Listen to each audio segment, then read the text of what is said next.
অশান্তি যেন আর পিছু ছাড়ছে না নৈহাটির। আগুন লাগানো থেকে শুরু করে ভাঙচুর। বিজেপির অভিযোগ, তৃণমূলের পোষা গুন্ডারাই এই কাজ করে যাচ্ছে ধারাবাহিকভাবে। উত্তেজনার আবহে এদিন নৈহাটিতে যান বিজেপির রাজ্য সভাপতি সুকান্ত মজুমদার। পুলিশের ভূমিকায় ক্ষোভ উগড়ে দিয়েছেন তিনি।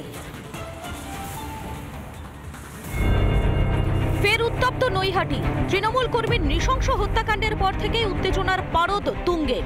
একটার পর একটা ঘটনা যেন স্বস্তি কেড়ে নিয়েছে ব্যারাকপুর পুলিশ কমিশনারেটের অঞ্চলের বাসিন্দাদের। তৃণমূল কর্মী খুনের ঘটনায় বিজেপি কর্মীদের বাড়িতে হামলার অভিযোগ।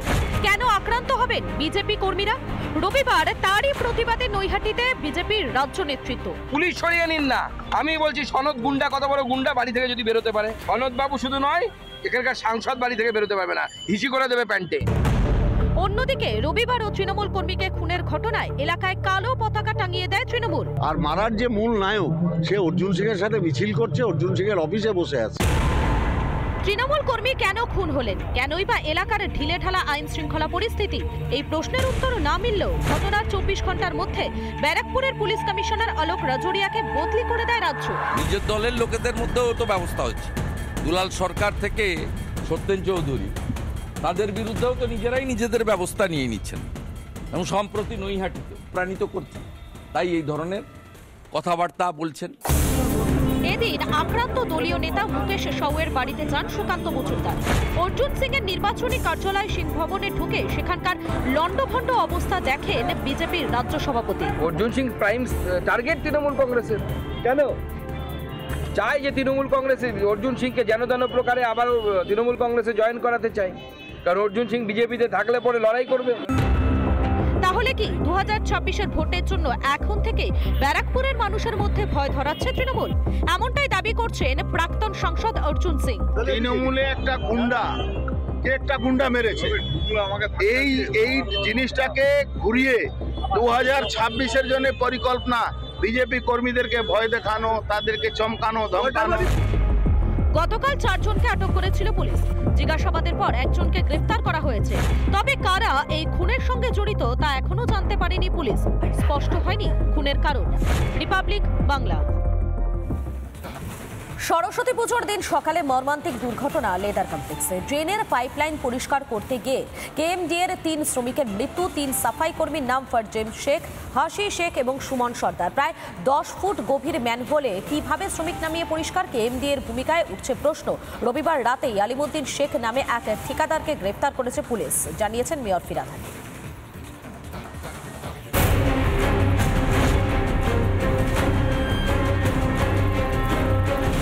মাটির নিচে ড্রেনের পাইপলাইন পরিষ্কার করার কাজ করতে নেমে মৃত্যু হলো কেএমডিএর 3 শ্রমিকের।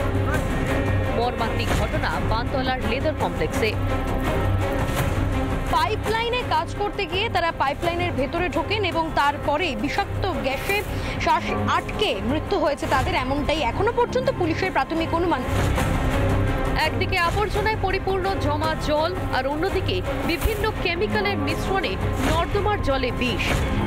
তার থেকেই ছড়িয়েছিল দূষণ বলে প্রাথমিকভাবে মনে করা হচ্ছে। প্রথমে একজন শ্রমিক ম্যানহোলে পাইপলাইন পরিষ্কার করতে নামলে সেখানেই তার মৃত্যু হয়। পরে আরো 2 জন তাকে উদ্ধার করতে গেলে তাদেরও মৃত্যু হয়। আর কদিন পরেই রাজ্যের শিল্প সম্মেলন বেঙ্গল গ্লোবাল বিজনেস সামিট। তার আগেই রাজ্যের শিল্প মানচিত্রের অন্যতম গুরুত্বপূর্ণ জায়গা লেদার কমপ্লেক্স বা বানতলা চর্মনগরীতে 3 জন শ্রমিক ড্রেনেজের কাজ করতে গিয়ে তাদের মৃত্যু হলো। এই ঘটনায় রীতিমতো ছড়িয়ে পড়েছে আতঙ্ক।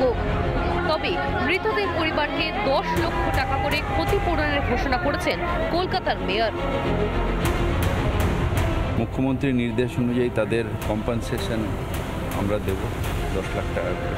আমি নিশ্চিতভাবে ইনকোয়ারি করব এবং আমাদের থানার বড়বাবু আছেন, উনিও ইনকোয়ারি করবেন যে কজ অফ ডেথটা কি।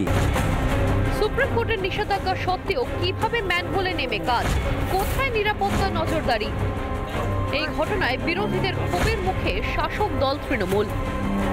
এবং যে সমস্ত আধিকারিকরা এর জন্য দায়ী, যারা এটা বাধ্য করেছে করার জন্য, তাদের অ্যারেস্ট হওয়া উচিত। এটা মারা গেছে বলে আমরা ভুল বলছি, মারা যায়নি, এটা মার্ডার করা হয়েছে। এলাকাটি কলকাতা পুরসভার অন্তর্গত নয়, কেএমডিএর এলাকা। সেখানে ঠিকা শ্রমিকদের চুক্তি ভিত্তিতে কারা নিয়োগ করে, কিভাবে নিয়োগ করা হয় সেসব নিয়ে প্রশ্ন তো থাকছেই। তার সঙ্গে মৃতদের পরিবার পিছু 10 লক্ষ টাকা আর্থিক সাহায্যের ঘোষণা করে কি দায় সারবেন কলকাতার মেয়র ও নগর উন্নয়ন মন্ত্রী? বানতলা চর্মনগরীতে সম্পূর্ণ অসুরক্ষিতভাবে কাজ করতে আসা 3 জন শ্রমিকের মৃত্যু আরও একবার প্রশ্ন তুলে দিল। ভিডিও জার্নালিস্ট মোহিত শেঠের সঙ্গে সৈকত, রিপাবলিক বাংলা, কলকাতা। নানা ধরনের কন্টেন্ট দেখার জন্য লাইক করুন, শেয়ার করুন আমাদের ফেসবুক পেজ, সাবস্ক্রাইব করুন আমাদের ইউটিউব চ্যানেল। পাশাপাশি অন্যান্য ব্রেকিং নিউজের জন্য অবশ্যই চোখ রাখুন রিপাবলিক বাংলায়।